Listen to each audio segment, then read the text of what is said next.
ദൈവത്തിന്റെ മഹത്തായ ശക്തിയെക്കുറിച്ച് എല്ലാവരും അത്ഭുതപ്പെട്ടു. ലൂക്ക 9:43.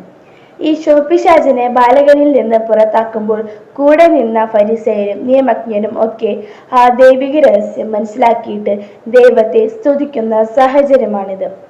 ദൈവം നമ്മുടെ ജീവിതത്തിൽ അത്ഭുതങ്ങൾ പലപ്പോഴും പ്രവർത്തിക്കുന്നത് ദൈവത്തിന്റെ നാമത്തിന്റെ മഹത്വത്തിനും നമ്മുടെ പൂർണ്ണതയ്ക്കും വേണ്ടിയാണ്.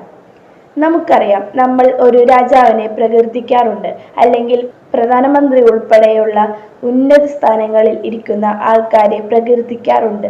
വാസ്തവത്തിൽ നമുക്ക് നന്മയുണ്ടാകാൻ വേണ്ടി കൂടിയാണല്ലോ നമ്മൾ അത്തരം കാര്യങ്ങളൊക്കെ ചെയ്യുന്നത്. അല്ലാതെ നമ്മൾ ഒരിക്കലും നന്മ പ്രതീക്ഷിക്കാതെ ഒന്നും സംഭവിക്കുകയില്ല.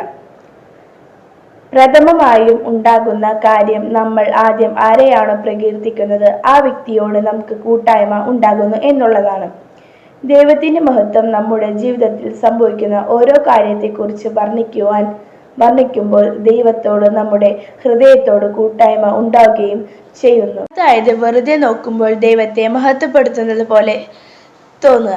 എന്നാൽ നമ്മൾ അങ്ങനെ ചെയ്യുന്നതനുസരിച്ച് നമ്മുടെ കണ്ണുകൾ തുറക്കപ്പെടുകയും ദൈവത്തിന്റെ വഴികൾ മനസ്സിലാക്കുകയും നമ്മുടെ സമയവും നമ്മുടെ യഥാർത്ഥ ലക്ഷ്യവും പൂർണ്ണതയിലേക്ക് കൊണ്ടുവരാൻ സാധിക്കും.